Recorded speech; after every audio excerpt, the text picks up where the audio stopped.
पौधे हिलते नहीं, चलते नहीं, बोलते नहीं, फिर भी अपनी अगली पीढ़ी कैसे बनाते हैं? इसका जवाब छुपा है फूल यानी फ्लावर के अंदर। फूल सिर्फ सुंदर नहीं होता, उसमें पौधे का रिप्रोडक्टिव ऑर्गन होता है। एक फूल की बनावट को समझो। एक फूल के अंदर मुख्य रूप से 4 भाग होते हैं। एक सेपल्स, फूल को सुरक्षा।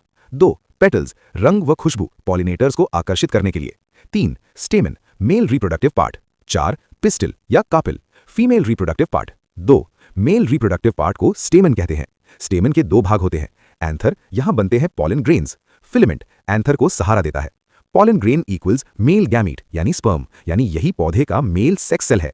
3 फीमेल रिप्रोडक्टिव पार्ट को कहते हैं पिस्टिल। पिस्टिल के 3 भाग होते हैं। स्टिग्मा पॉलन को पकड़ता है। स्टाइल पॉलन ट्यूब का रास्ता। ओवरी ओव्यूल रखता है। पॉइंट टू नोट, ओव्यूल के अंदर होता है फीमेल गैमीट यानी एग। 4 पॉलिनेशन यानी परागण। पॉलिनेशन का मतलब है पॉलन ग्रेन का एंथर से स्टिग्मा तक पहुंचना।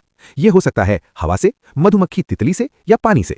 Important fact, pollination does not equal fertilisation, यानी दोनों अलग प्रोसेस है। 5 फर्टिलाइजेशन यानी निषेचन। जब पॉलन स्टिग्मा पर पहुंचता है तो पॉलन ट्यूब बनती है, ओव्यूल तक जाती है, मेल गैमीट और फीमेल गैमीट मिलते हैं, इसे कहते हैं फर्टिलाइजेशन। इसके बाद बनता है जाइगोट। जाइगोट से सीड कैसे बनता है? फर्टिलाइजेशन के बाद जाइगोट से एम्ब्रियो, ओव्यूल से सीड, ओवरी से फ्रूट, यानी बीज के अंदर एक नया पौधा होता है। सीड जर्मिनेशन, नए पौधे का जन्म कैसे होता है? जब बीज को मिलता है पानी, हवा और सही तापमान तो बीज अंकुरित होता है, जर्मिनेशन, और एक नया पौधा जन्म लेता है। जब तक पत्ती नहीं आती तब तक एम्ब्रियो सीड से न्यूट्रिशन लेता रहता है। ऐसा समझो कि एम्ब्रियो सीड के अंदर सोया रहता है और जब पानी, हवा और सही तापमान मिलता है तो जग जाता है और न्यू प्लांट बनाता है। तो याद रखिए, सेक्सुअल रिप्रोडक्शन इन प्लांट्स भी उतना ही वैज्ञानिक है जितना इंसानों में।